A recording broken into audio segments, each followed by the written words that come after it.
Once again, this is Otherworldly Fundraising. Our fundraising efforts are benefiting one simple wish. Links are located in the description below. And I'm going to bring our next guest on for our panel, which is Making It in Hollywood. Now, again, because of the writer's strikes, we are limited in what we can talk about. And out of respect for these folks, I am not going to be mentioning the shows they're on, but we are going to be talking about their caries. And the first question I would like to ask, and I'm going to open this up to jump in, is what got you into acting? I feel fortunate and cursed that I knew from the time I was 5 that I was meant to do it. I just knew it. It was never a question. There was no mitigating circumstance. I just always knew I was going to do it. Awesome. Tricia, how about yourself? I also when I was very young, I really got into dance, and then there everything else just kind of followed. Get learned how to sing, get learned how to act, you do little shows here and there. And it was kind of the beginning, and it's just stopped.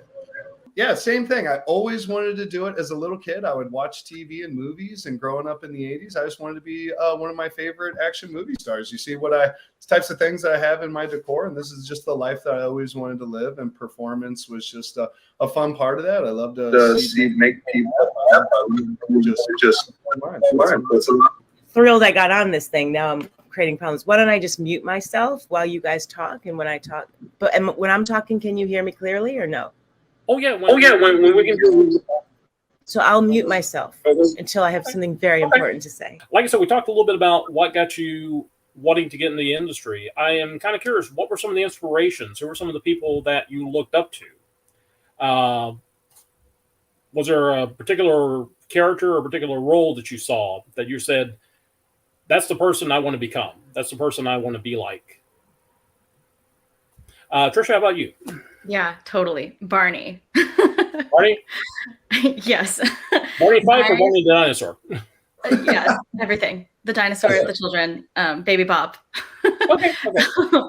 I remember vividly being a child and watching PBS and watching the ballet specials and wanting to be a prima ballerina, and then the world telling me I was too short to ever be a professional dancer.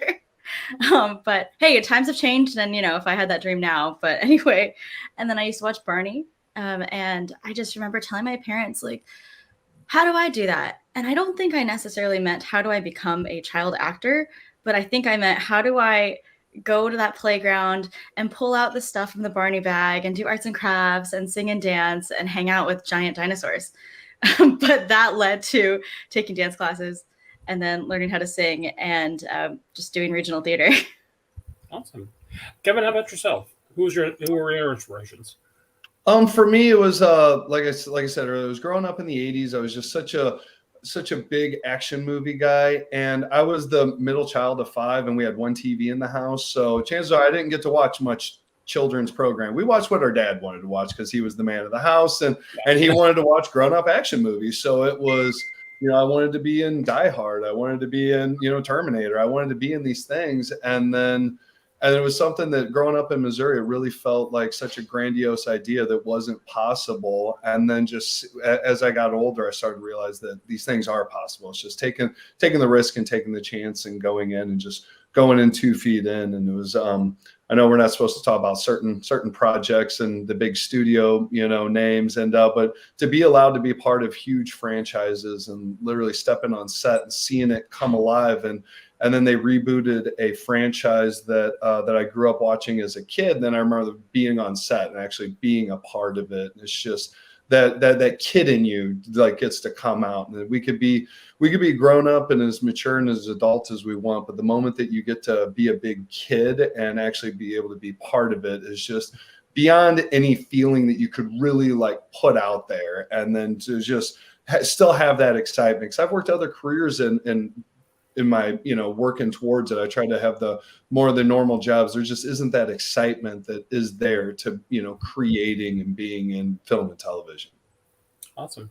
Andrea, how about yourself? Back with my echo. Hi. You're fine. growing up, You're fine. same as Kevin, my father would take us to probably 3 movies a weekend. And it was just, and what Tricia said, I just wanted to be part of that world. I was also maybe a little obsessed with Christy McNichol, who you guys might be too young to know, but I was obsessed with her. I wanted to be her. I wanted to be Joe from Facts of Life. But mostly it was film. For me, it was film. I always wanted to just be in that world.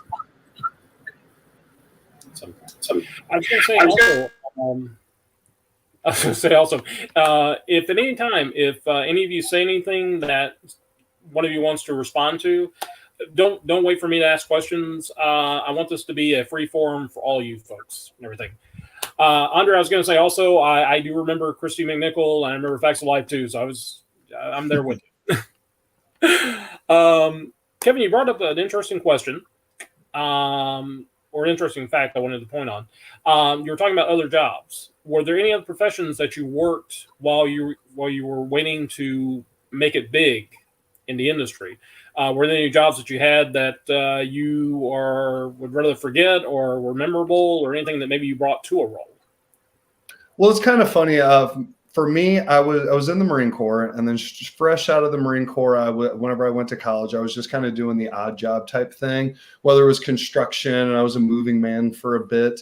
And then I ended up settling into civil engineering for a few years, and I thought, it's my adult big boy job. And I just was quickly realized that I wanted to entertain. So I was still doing the civil engineering whenever I booked my first pilot, and then it was such a good feeling to be able to walk away from the job.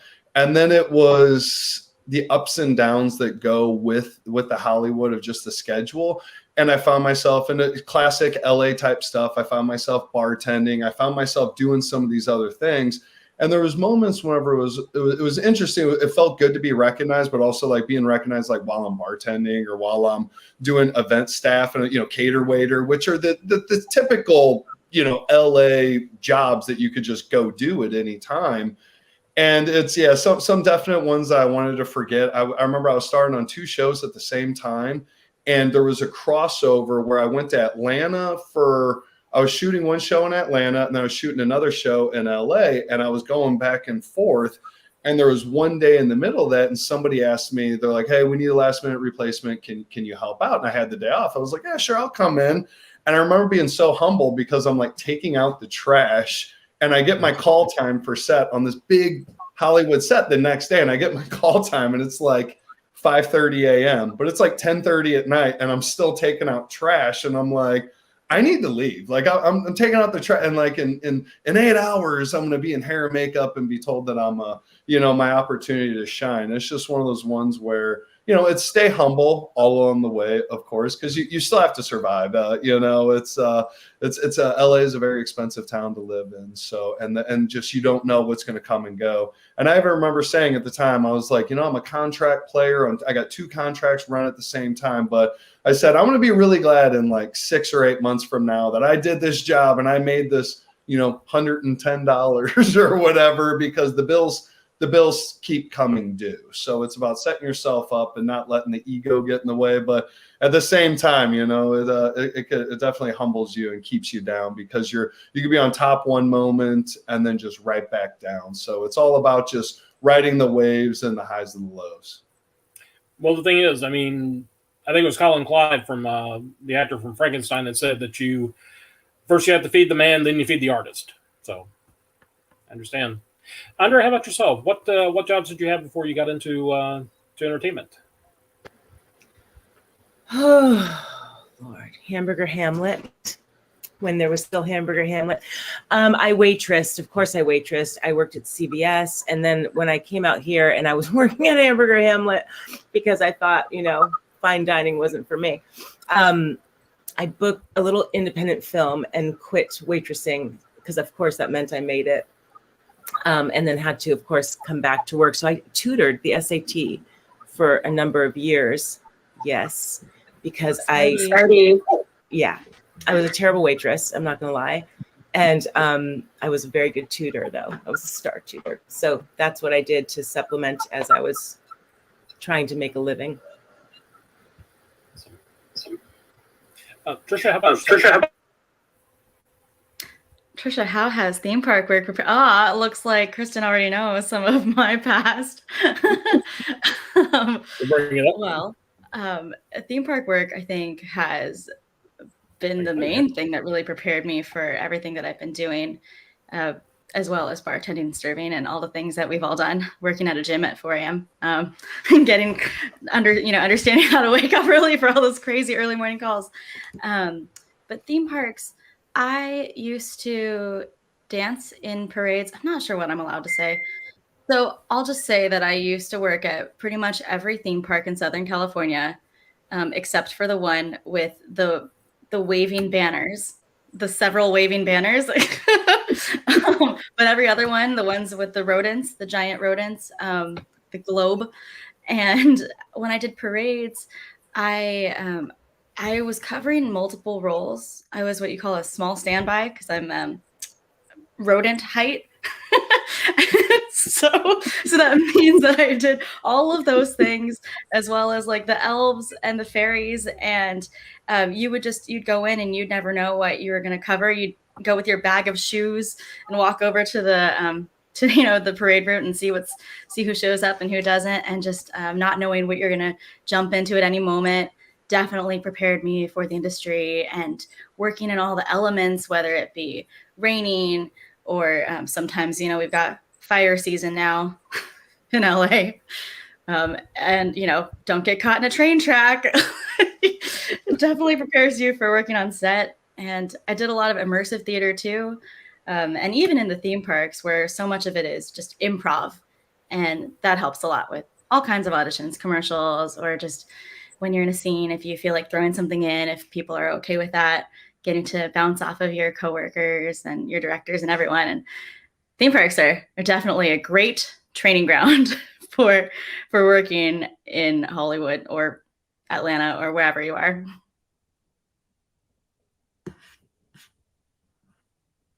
Uh-oh, I can't hear you, Dan. Oh no, now it looks like you're muted. Is it bad that part of me feels grateful that Dan too is having sound issues? We're just about to say, I was like, it's not just me.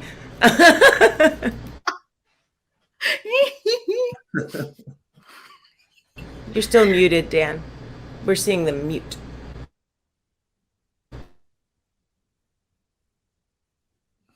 I'll just ask questions now. Yeah, right. Hey, Tricia, take over, girl.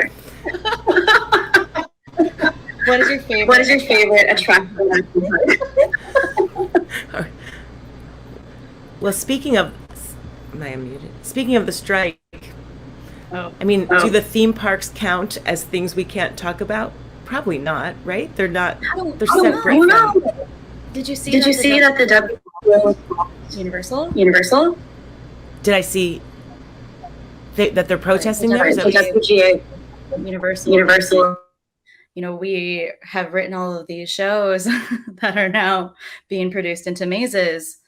Yeah. So it's tricky too, though. I mean, I have friends who are in the shows at Universal right now, and you want to support them too. We're all working artists starving now, and you want to make sure that they're getting paid as well. But it's tricky. Yeah, the transition of, like you said, some of the Hollywood Horror Nights things that cannot be going down because, they are written by certain writers because the crossover is there. It's where it gets really confusing with a lot of it, of what you can do, what you can't do. I work in independent film a lot too. I'm an independent producer, and this is one of my this is one of my films right there, and it came out a few months ago, and I've been promoting it ever since. It's 16 bits. It's available on Tubi and anywhere else, and it was kind of a thing where people were giving me crap. I was like, look, this is my own film. I'm a producer and I'm an actor. We have nothing to do with the studio circuit, and it's really hard. So with someone that we're trying to do now, trying to build towards it, because there's going to be a content shortage at the beginning of next year, because obviously we're going to have a little bit of the carryover from the films that they're not putting out now, that they are delaying so that people can't promote it. But still, we're really going to be feeling it here in the next couple of weeks, whenever the new fall lineup, whenever nothing new is on. And obviously there's a back catalog on some some issues, but there's not going to be enough that whatever it's going to end up being, if it's off of 2008, whenever it was the birth of, unscripted and reality TV, whenever it really just took over, whatever that case may be, we're really going to see it. And for just a lover of good storytelling, I mean, I love narratives, and that's pretty much what I watch. I watch the occasional, competition show, but I don't watch any of the real unscripted shows. And it's just, there's going to be a major lull there, and who knows how long that the strike will last. And there's only so much that could be done along it. And one good thing is that we are living in the golden age of television. And the gentleman that came on before us, he wasn't on high as where the entertainment industry is, because I love where it is right now. I think that minus the mid-level feature films, theatrical run's not really being there. I feel like the high-end movies are super high-end, and whether you like them or not, they're still very, very, very good. And it's the theatrical experience. I love going to the movie theaters, and but with I think we're up to something ridiculous. I forget how many hundreds of shows are on at all times.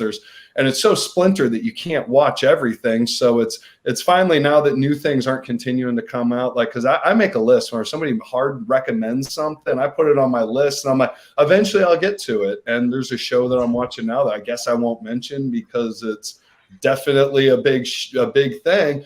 But there's just seasons of television out there and big back catalogs that we can go back and watch and celebrate, where that was kind of the thing with the pandemic, where I was like, oh, you mean I could actually watch these shows? And I was watching a movie every single night. We were watching guilt-free. Yeah, and it's just, and it was fun. It was because there's more out there. There's more good quality programming out there than ever before, and there's literally not enough hours in the day. I think it was whenever one of the streamers came out, they were like, you could watch that streamer for 24 hours a day for the next 87 years, and you'll still never get through all the content on it. Oh my gosh. So it's pretty amazing time that we live in right now. Guys, can you hear me now? Yes. Awesome. I don't know what happened. I was trying to get the comment screen to come up, and I don't know if I hit something or what, but I apologize about that.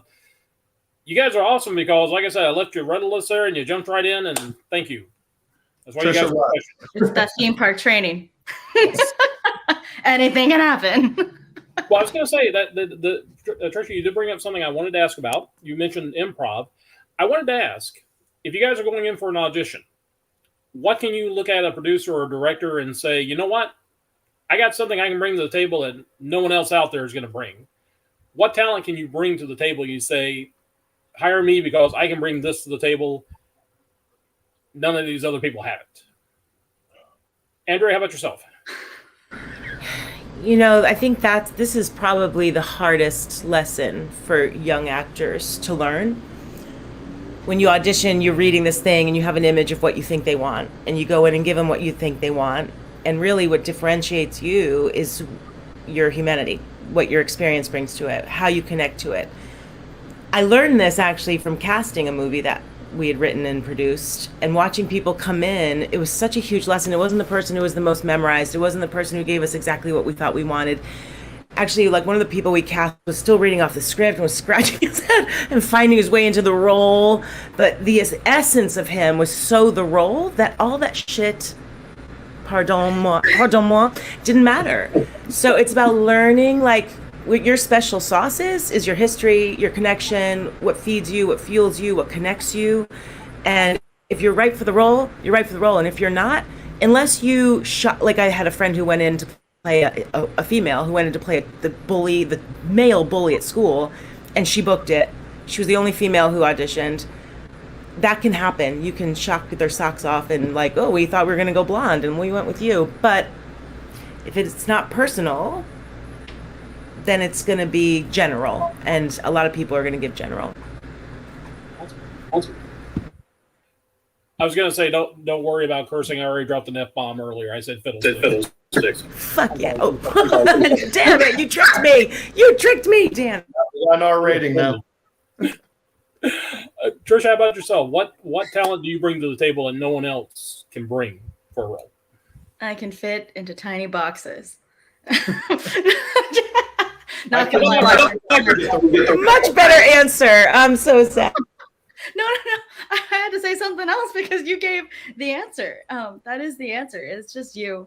You bring you. That's something no one else can bring. It's, when I walk into a room, I bring, I don't know, like teddy bears with little knives. When other people walk into the room, they bring like sexy bodybuilder. Like, it's just different, and you just bring whoever you are. But also, yeah, being rat sized means that I can fit into small places. And that was one of my jobs before booking a show. I was like, are you asking if I can fit into that tiny little box? They're like, no, we know you're going to fit. We just want to make sure that you're comfortable with it. Like, comfortable. But magician's assistant, tiny places. But yeah, everyone's got something, even if you don't know what it is yet. So producers are like, we want an actress that's outside the box. It's like, but she fits in the box so perfectly. And it's like, see, and now we're going to cast in the box. Okay, I'm going to have to come back to the question. I'm going to have to ask about the magician's assistant. Is that one of the jobs you had, or? Sure was. I don't know if you've heard of the Madcap Motel. It was an immersive, interactive. Kevin. Okay, did you go, Kevin? I did not, but I know people that I'm sure we know some of the same people there. Oh my gosh, yeah. Well, it was really fun, and it was semi-scripted. There were moments where it was completely improvised, and then there were some scenes to bookend the experience. It's kind of like a selfie museum, but also theatrical. And one of my jobs was to disappear. Crawl into a tiny box and disappear. Yeah, Kevin, I can definitely not do that. So yeah, that's definitely a skill that you bring to the table. Thank you so much. Kevin, how about yourself? What talent do you bring to the table?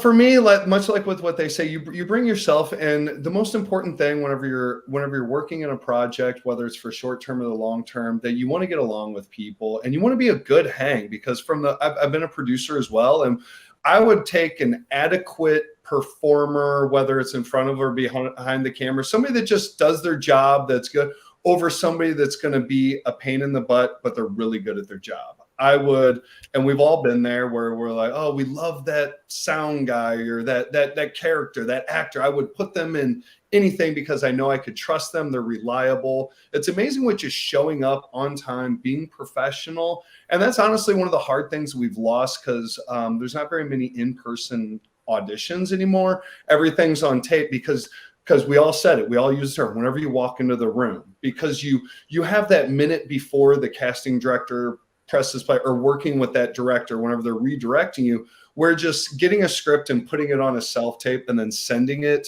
they're not seeing the real you. They're seeing the performer version of you. And if somebody walks right into the room and they're weird or difficult, and you're like, this is not going to be a good time, like, I would take somebody that's cool and fun. And there's this really annoying word that we have to do is networking. It's like so much of what we do is networking. You do a good job with this person, they're going to refer you to somebody else, or they're going to call you back 3 years later. I mean, I just booked another movie from somebody that I met 6 years ago, and we've never worked together. We just always kind of cross paths, and now he has a role, and he's like, oh, I thought of you, and it's 6 years later, and it's because you would rather work with people that you already know are cool. And then of course you cast who you have to cast for, to actually do open casting sessions. But even then, if you could be in the room with somebody like, they're weird. Did they give you good weird vibes? Like, yeah, I don't want that on set. So it's just being somebody that's fun and approachable. And you're like, oh, I like this person. Like, this is somebody I could riff with, or, if you're going to be spending a month with somebody, you want to make sure that it's somebody that you genuinely want to spend time with. And those connections, because every movie is like a family. And at the end of it, it's, sometimes there's hugs and you actually get really emotional. And then 6 months or a year later, you do a premiere or a watch party or something, and then you get to see them again. That excitement's there. And then you get other people like, oh yeah, I don't even I blocked them out. Like hopefully I'll never work with them again. So really you are just bringing yourself and bringing an energy that whatever it is, your essence that you bring. Gotcha. Cast members become like family. It's like, yeah, he's like my brother. The brother I don't talk to, the brother I don't want to see at Christmas. Yeah, I get you. The next question I'm going to ask, this may be a little personal. And if you decide you don't want to answer it, I'll understand completely. Working in a creative field, there's always that moment of doubt. I think every performer has, be it a writer, director, actor, where they stop and they think to themselves, what am I doing? Am I going to make it? Am I fooling myself? I want to know, what was your moment when you said, you know what, inner voice, shut up, I'm going to move forward. I'm going to make it. I'm not going to doubt myself. Kevin, how about yourself? When was that moment for you?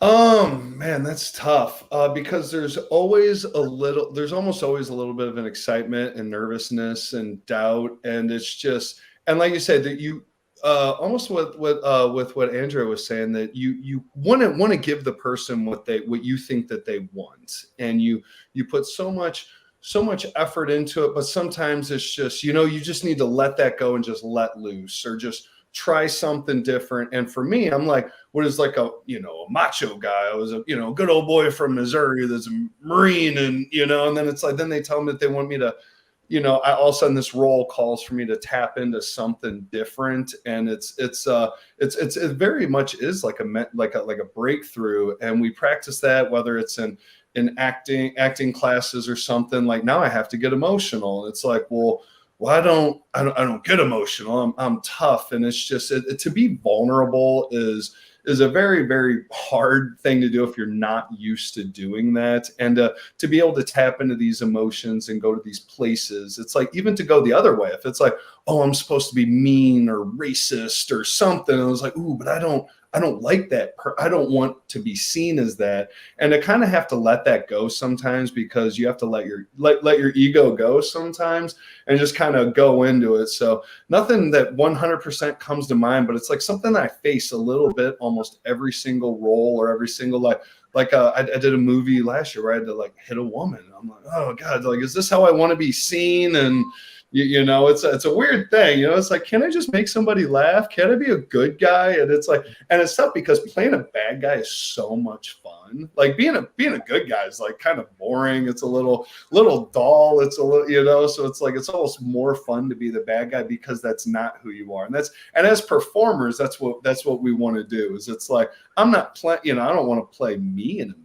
I want to play this weird out there character. And we all have these dream roles that we want to do, and very few opportunities do we get to actually play them and embody them. Like Tricia, she's playing a rodent or whatever. It's like, I'm sure that's hilarious. Like, even if you're a masked character, you're still like, your posture changes, and now you're like, to sneak up on somebody or to get a child to laugh is like way more rewarding than like almost anything else. And it's a very rewarding thing with what we do. You just gotta put yourself out there. Tricia, how about yourself? That's an interesting question. When you first asked it, I was like, I don't know that I've ever really had that moment where I've been like, yeah, I got it. I mean, as an actor, I feel like we all have these setbacks all the time. I mean, it's a roller coaster, and we have the most extreme highs and the most extreme lows. And even after feeling like, hey, I did it, I got it, I booked the thing, I did it, I'm doing the thing. And people told me, you get the two extremes. Wow, you're going to be a star, you're going to book all these other things. And then the other people are like, hey, you better not spend any money, because you just never know what's going to happen. And tomorrow you might be broke again. I'm like, wait, what? Wait, huh? Just don't change your lifestyle. And that's a huge piece of advice that I would give to anybody out there. Even if you think that you've done it, is don't change your lifestyle, because anything can literally be just pulled out from under you. So I feel like it's kind of a constant trying to be your biggest cheerleader, because you are the person who you're going home with every night and who you're waking up with every day. And if you don't have that internally, you're not gonna keep going. And it's tough. I mean, I've always had like 3 jobs, because I never knew what was gonna close or what was gonna happen. And it's always nice to have something else to fall back on. But it's tough. I think that it's like, for me, it's really important to have a strong support system of friends, family, actors or non-actors who know you and get you for who you are, and always having them to talk to when you're starting to feel that pull into the dark abyss where you're like, maybe I don't want to do this anymore. Maybe I should just, I don't know. Is it too late to become a doctor or a lawyer? Probably. Will I be miserable? Probably. Like, stop, just stop. We're on strike right now. It's going to be okay. Just use this for whatever you need. Learn to play guitar, learn to roller skate, or, clean your house, digitize your sheet music, spend time with your family, or start bartending again. I don't know. But I think that I think the support system is the biggest thing for me, is always having that, because you're always going to have that internal struggle, or at least I will, I think, as an actor. I'd love to not, but I don't know anyone who is always super optimistic, or maybe they are, but it feels a little delusional to me, unless you're like a huge A-lister. But even I feel like they probably feel that way sometimes.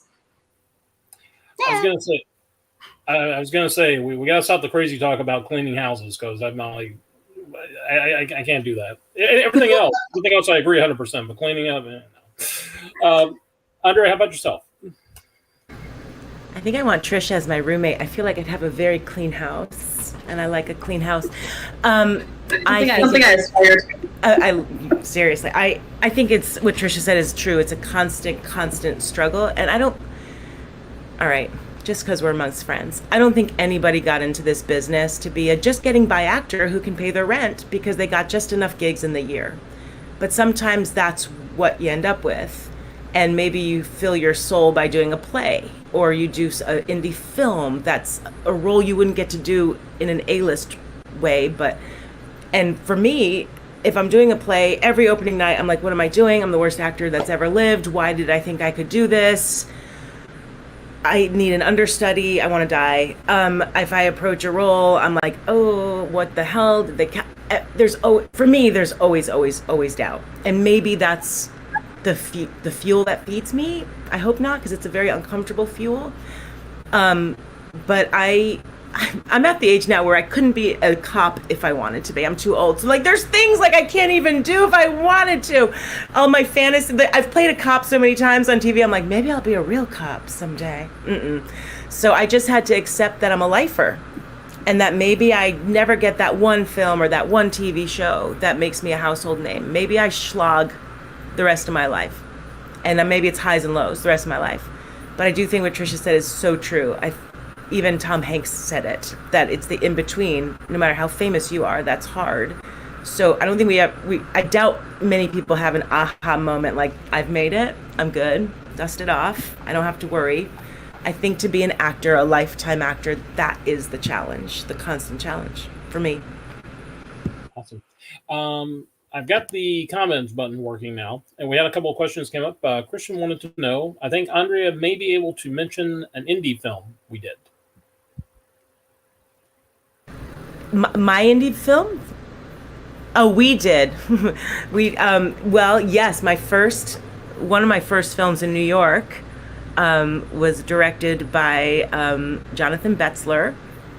It was called Homecoming, and I ended up being a de facto sort of producer on it, because like we lost a set. It was a nice, like, hit the ground running, learning how to produce. And then about 7 years ago, I wrote and produced a film called BFFs, which did remarkably well on the film festival circuit, but I knew nothing about distribution. So that was a hard punch in my face about, if you build it, they will come. If it makes them laugh, it will sell. Yeah, if you know how to sell, if you know what to do. So everything's a challenge. But yeah, there's indie films that I think we've all probably done. When people talk about supporting us during the strike, well, Kevin said, they're streaming, they're available, it'd be awesome. It's usually not everyone's first choice when there's huge films out, but it's a great opportunity right now to start like plugging in and watching these gems. There's some amazing little indie films that I'm so proud of BFFs. I love it. I think it's hilarious still to this day. It's tiny. It was made for nothing. And I think we did that's one thing I could say. I'm proud of that film. And that's nice in your career to be able to say, oh, we created something that will, even if 5 people saw it, at least it's something you're proud of. So, yeah. And Christian also asked what fans can do to support you folks during the strike. Andrea kind of addressed that a little bit. Tricia, what about yourself? What do you think the fans can do to support you at this time? You know, I'm not really sure what I'm allowed to say about this question. I have an answer that would really help us, but I don't know how to say that without promoting struck work. So, I mean, like, listen to music. If you liked a particular musical show, go ahead and listen to that on Spotify or Apple. Watch things, buy things, buy things that are no longer streaming because platforms have taken them down. Like, I don't know what I can say. Well, I was going to say, well, I did want to say that regardless of what you like, this is a good opportunity. As Kevin pointed out, there's going to be a drought coming up very soon. This is an opportunity to go out there and try some new things. And if you like it, those numbers drive up and the studios see that and they start realizing, hey, we've got a hit.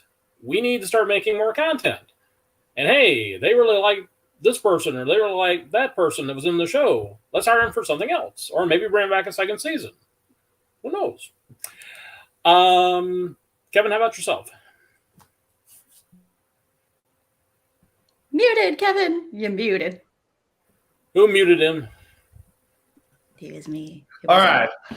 Hey. All right. Now we're all, now everybody but Tricia has made the flub. So way to go, Tricia. Still with the perfect score. So no, for me, I am an indie producer as well. I've been doing that for years. So I do work within the studio system every opportunity that I've gotten, but as well as the indie.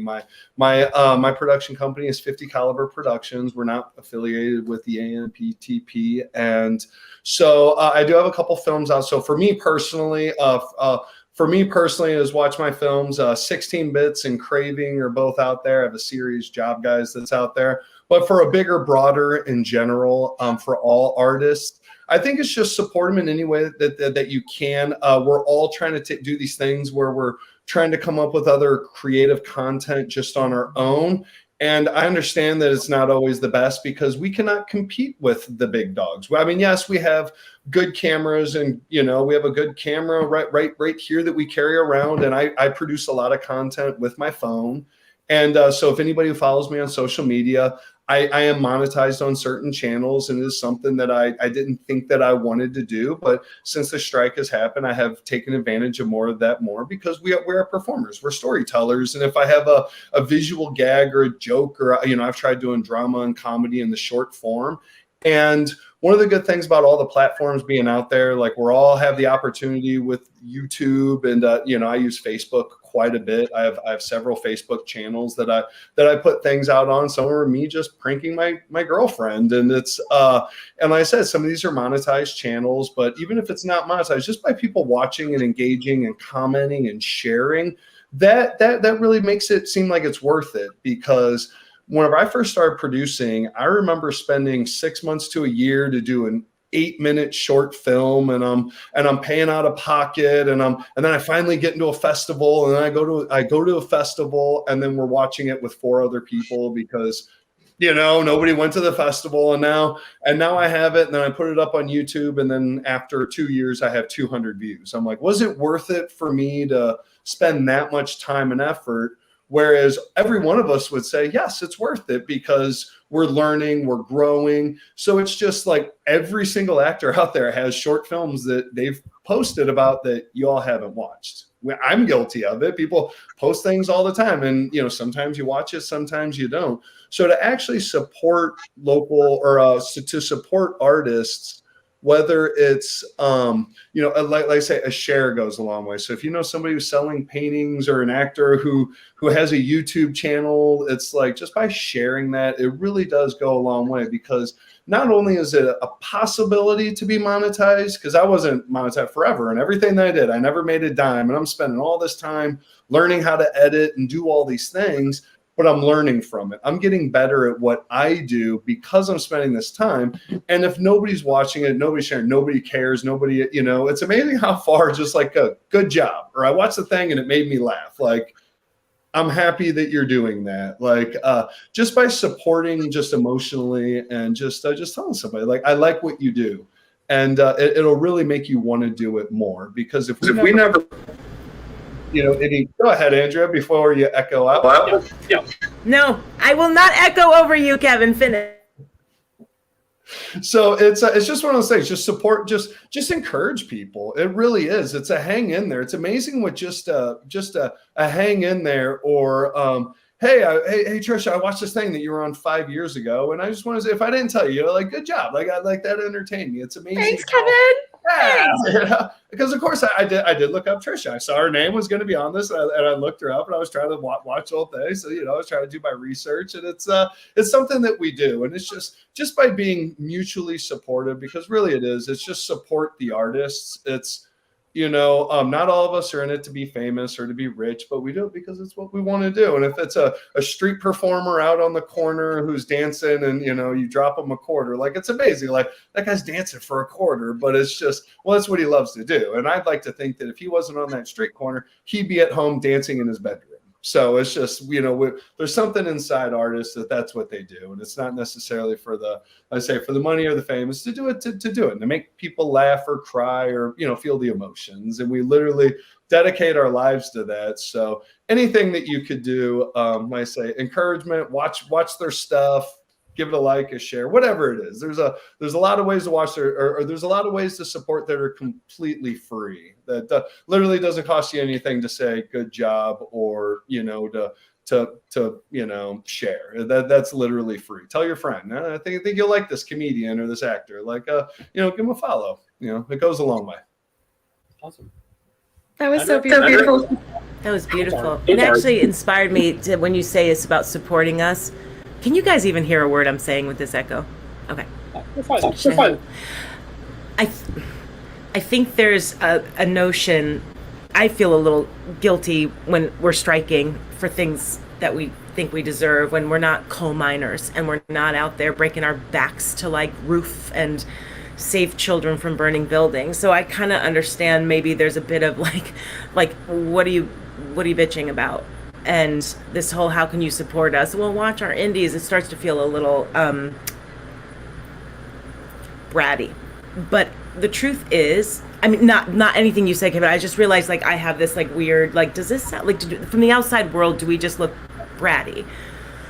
And the truth is, I mean, I think we see the huge famous stars, and then we see our favorite people on TV. But what Kevin said is so true. There's this huge amount of us, right? And out there doing the small roles, the big roles, the creating, the writers. A world without entertainment and art would be really sad. I mean, I think it's a really important component to our society that we have this rich, beautiful art that's accessible to everyone. You don't have to go to the theater to see art anymore. There's such amazing content.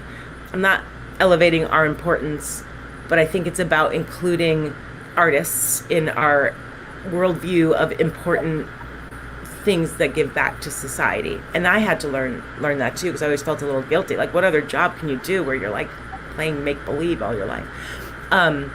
So I think the support isn't just understanding that we're very aware that we're not down in the coal mines, but it's also doesn't mean we don't deserve fair pay from the big studios and the AI issue and all this stuff. So yeah, just understanding that we get that, and it's still something worth fighting for, what we're fighting for. Well, sorry. to address what Andrea said, I will say that there are jobs that keep society going.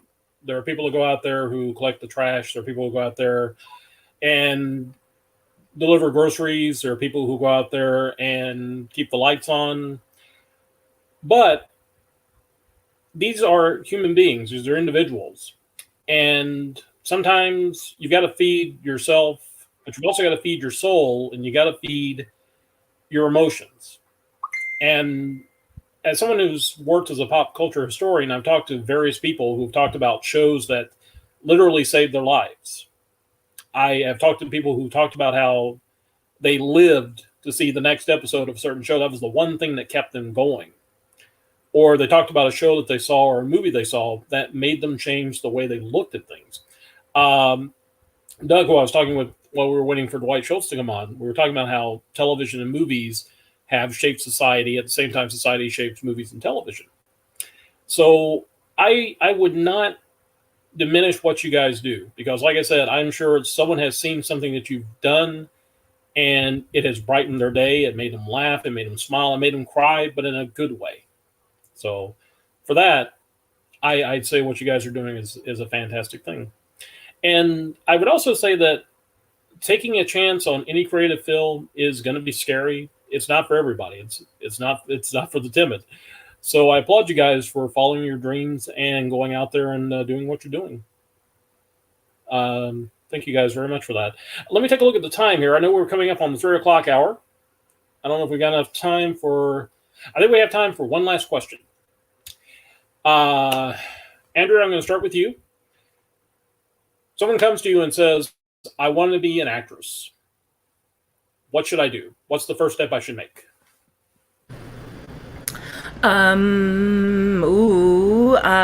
Get into a class. Get your chops up a little bit. Learn how to act first. Learn how to audition second. Do a little homework. Reach out and try to find a decent agent. I mean, that's really what you have to do. It's just, there's no rule book like being a lawyer. You just have to. It's different, a little different for everyone. But those are the three I think you must do. Make sure you like it. Make sure you can do it, and get as good at it as you can. Awesome. Tricia, how about yourself? I completely agree with everything that was just said.